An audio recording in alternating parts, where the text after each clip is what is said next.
Patrick Rock was brought into Downing Street by David Cameron 3 years ago. The Prime Minister wanted him in Number 10 to work as part of his policy unit, but 3 weeks ago he resigned over allegations concerning images of child sex abuse. The police arrested him, but he's not been charged. Now Labour have officially written to the Cabinet Secretary, the country's top civil servant, saying there are questions about the way this has all been handled. Why has this only come out now, when Mr Rock apparently resigned in early February?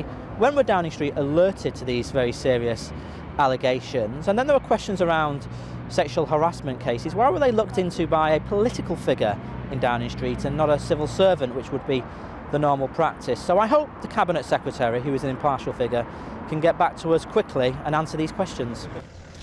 Patrick Rock tried to become an MP in the 1980s and worked for several senior Conservatives. He first worked with David Cameron 20 years ago.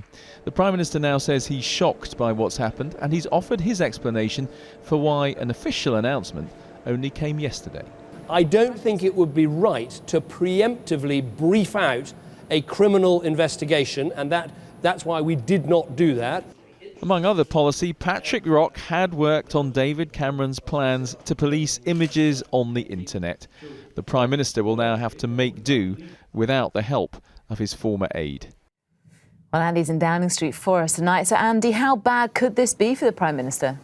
Well, I think this would get serious if anyone could stand up that idea that somehow there's been some sort of cover-up going on in Downing Street, and that's what is implicit in the Labour letter. Why did it take 3 weeks for this all to come out? Well, the Prime Minister's offered his explanation. People will have to weigh up what they think of that. Also, Labour in that letter have raised an allegation, or the question of an allegation over sexual harassment, not directly connected to this arrest, in which they say that was dealt with by a political appointee. Now, the way that should work is that it should be done by the book, according to civil service rules, and by civil servants. Now, the top civil servant in the country, the Cabinet Secretary, Sir Jeremy Hayward, is the person who's going to have to come back and answer that letter and presumably give assurances that everything has been done properly. Incidentally, I just spoke to the Cabinet Office a few minutes ago and they said they haven't yet officially received that letter from Labour, but they're assuming that they will. We don't know when that reply will come from Sir Jeremy Hayward, but as I say, if there's any suggestion that maybe there is something in that cover-up, it will be much more serious for David Cameron, but so far we're definitely not at that point yet.